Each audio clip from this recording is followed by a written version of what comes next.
Good morning, everybody. We're live here from the birdhouse and we are rounding out the end of July. So I thought today I would show you some of the birds people are seeing and hearing, but then also some of the insects that you can find easily in your garden if you have certain plants, or you can find these as you are out hiking out in the area. As always, if you are on, you can say hi in the comments. If you have any questions, you can throw those in there too. And we love to know what kind of things you're seeing. So give us an update on your sightings. Absolutely. Throughout the spring and summer, we talk about different plants that can attract butterflies and hummingbirds to the garden. And one of them we promote quite often is milkweed, because milkweed is good for those monarch butterflies, which are back in the area. And there's typically three different species that you'll see here in upstate New York area, or even throughout the East Coast. Really, if you're along the East Coast, the common milkweed being the most common one that you'll find out in the wild. If you do grow it in your gardens, you might find that it does get a little unwieldy. It can kind of sprout up wherever, and it can be hard to control because it has such a deep taproot. But that being said, it is a favorite for the monarch butterflies. So out of all the milkweed species, this is probably the one you're most likely to find the monarch butterfly caterpillars on. Right now, it is done with being in bloom. I haven't seen any in bloom for a while now. So these flowers will go to seed pods, which once they start to break open, you can collect if you want to, grow them in your garden or share them with friends so they can grow them. So there's three different species of milkweed that you can find in the area. There's common milkweed, swamp milkweed, which is in bloom right now. Right now, in my garden, this is bright pink and in bloom like this. And it also has the leaves that the monarch butterfly caterpillars will eat. But you'll notice that they are a lot thinner. They're a lot smaller and thinner. The common milkweed has really wide, thick leaves. The swamp milkweed, not as much. But that being said, the caterpillars will still eat those leaves. And then there's also the butterfly weed, and this is also in bloom right now. And these two you can commonly find in garden centers. The butterfly weed and the swamp milkweed you can usually find in garden centers, especially if they have a native plant section. So these are great for the monarch butterfly. So now is the time to start looking for the caterpillars and the eggs of the monarch butterfly. And here's a picture of your typical monarch butterfly here. And this is what the caterpillars look like. So they go through different stages called instars, where every time they grow, as they eat and eat and eat, they grow. And as they grow, they do have to shed their skin a few times. And after every shed, they have what's called the next instar. So they go through 5 larval instars. And a couple weeks ago, we had a butterfly walk at Whitehaven, and we found some very, very small monarch butterfly caterpillars that were in their first instar. So you might see these still too. You'll see things in the second instar, third instar right around now. But those butterflies are still laying eggs. So you can find everything from the egg up till at least the third instar.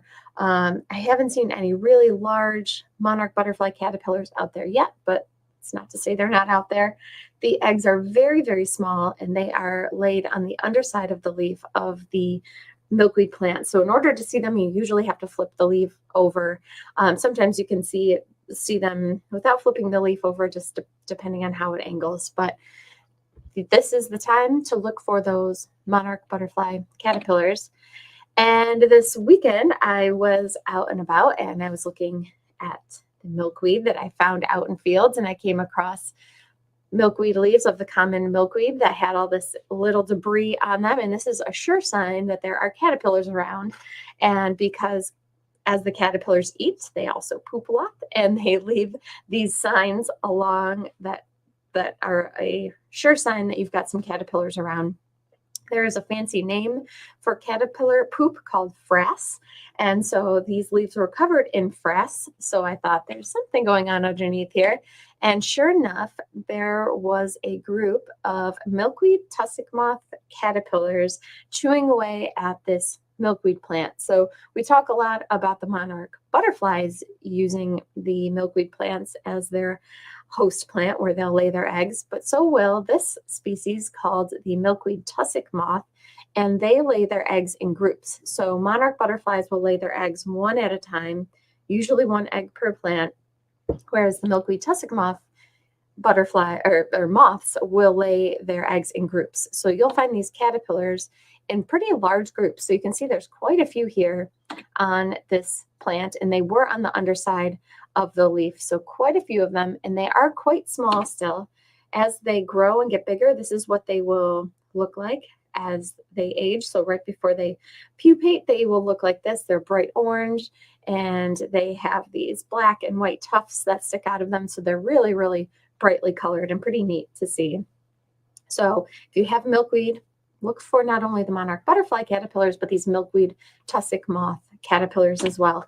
And this is what the adult will look like. So it has some of that same coloration too as the caterpillars, where it's got that bright orange on it. Other things to look for on your milkweed plants. If you have milkweed, you'll probably see these beetles. These are some bright red beetles here, and these are a type of longhorn beetle. They have super, super long antennae. It almost looks like long horns. And these are called red milkweed beetles or longhorn milkweed beetles. So these are very commonly found on milkweed.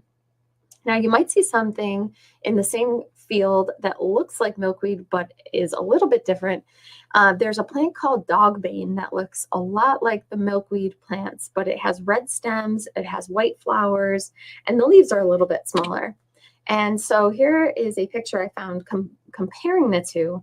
Common milkweed is on the left, the dogbane is on the right, and the common milkweed has really large, big, thick leaves, and then the dogbane branches out more. It's not just on a single stem like the common milkweed is, but you might find these in the same field. And I thought I would show you that just to compare, because there are some plants that look a lot like milkweed that aren't.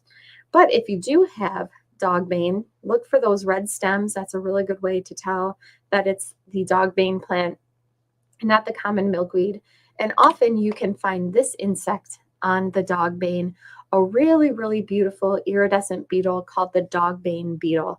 And when we were out on the butterfly walk at Whitehaven a couple weeks ago, we happened upon some dogbane patches, and sure enough, it's covered in dogbane beetles. So they're really, really gorgeous, really beautiful insect that you can find out there right now. As well as the monarch butterflies, there is a mimic of the monarch butterfly out there called the viceroy, which you might happen upon. They are smaller than the monarch butterfly, but they have the same kind of coloration. And they have this little line that goes through their hind wing. And that's how you can tell that it is not a monarch butterfly. The size being smaller, and then that little line through the hind wing. So if you see something that looks like a monarch butterfly, but a little bit smaller, you might have yourself a viceroy butterfly. I saw a lot of these caterpillars out this past weekend too. I just showed you the picture of the milkweed tussock moth, but this is another type of tussock moth caterpillar called the hickory tussock moth caterpillar. And this is black and white with a whole bunch of furs on it. And these furs can sting. So these little hairs can sting, especially if you have sensitive skin. So you don't want to handle any of these caterpillars. I should mention that also. But there were a lot of them out there this past weekend, and this is what they look like as an adult. So I thought that was a pretty cool find. If you're spending any time outside, you might just happen upon some of these different kind of fuzzy looking caterpillars. But even though they look fuzzy, you really don't want to touch them. You might have to turn your volume up kind of high for this, but as I was camping this weekend, all of a sudden out of nowhere, barred owls started hooting really, really loudly. By the time I got my camera to take a video to get the audio of them, they were further into the woods, but I was able to record a little bit of audio here of barred owls. Let me start this.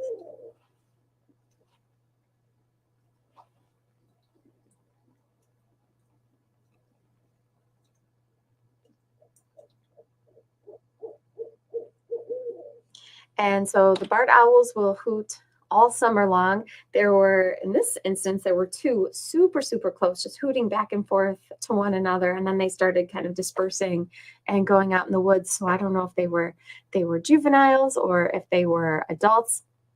It was right as it turned dark, so I couldn't see where they were, even though they were super, super close to where I was. So that was really, really neat.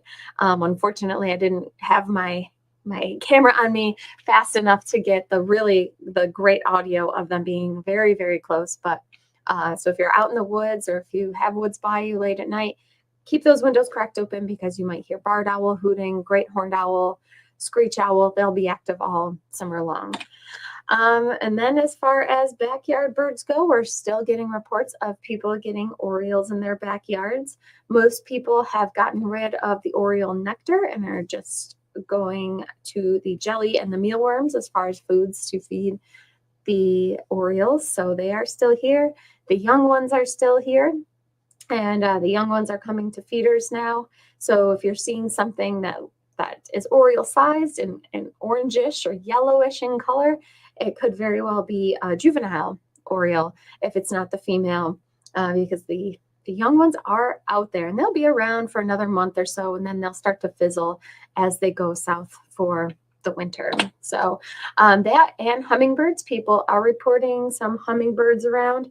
Again, not as many as we've heard about in the past years, but if you keep your feeders out, you might start to see them more as the summer goes on, because we do hear that every year as they start to get ready to migrate, which is around Labor Day, they will come to feeders quite often. So within the next couple weeks or so, you might all of a sudden see an uptick in hummingbird activity in your backyard.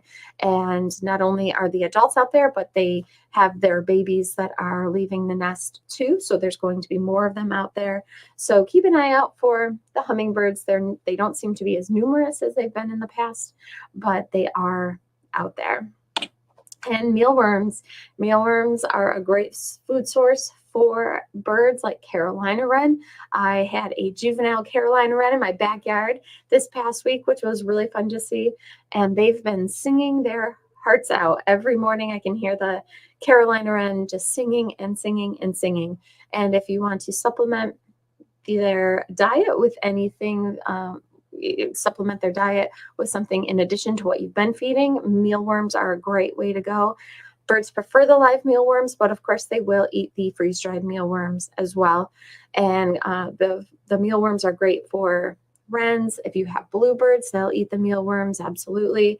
Chickadees love the mealworms, so you can get a whole bunch of different birds, or some of your usual backyard birds may be coming with more regularity as you add some of this insect material. And then finally, we've gotten a couple calls of people, rightfully so, concerned that they have seen bald birds in their backyard. And we'll start to hear more of this as we get into the fall and the birds are molting a little bit more. This is something that does happen with cardinals and even blue jays. These are kind of the two most common birds we see this with. Sometimes it can be feather mites, but a lot of the times it's just a natural molt that the birds do. And sometimes they do molt all the feathers in their head all at once, which looks very, very strange and quite alarming. But it is totally normal. So we usually get at the store here behind the store, we've got some feeders, and usually once a year we get at least one bald cardinal. Usually it's a blue jay. And so it looks quite strange, but it is totally natural. So just let the bird be. As long as they're feeding naturally, it doesn't look like there's anything wrong with their eyes. They should be totally fine. And those feathers will grow back into their heads within a couple of weeks, and they will look normal again, if you will. So don't be alarmed if you happen to see bald birds in your backyard. It is weird looking. They don't all do it, but it isn't super uncommon to see. So if you happen to snap a picture of it, though, we'd love to see it and love to share it. So send those in to us. Looks like that's everything I have for you guys today. We will be back on Saturday with another broadcast. And until then, have a great week. And if you snap any photos in your garden or while you're out hiking, absolutely send them in to us and we'll share them on our broadcast on Saturday. And until then, have a great week and we'll talk to you soon. Bye-bye.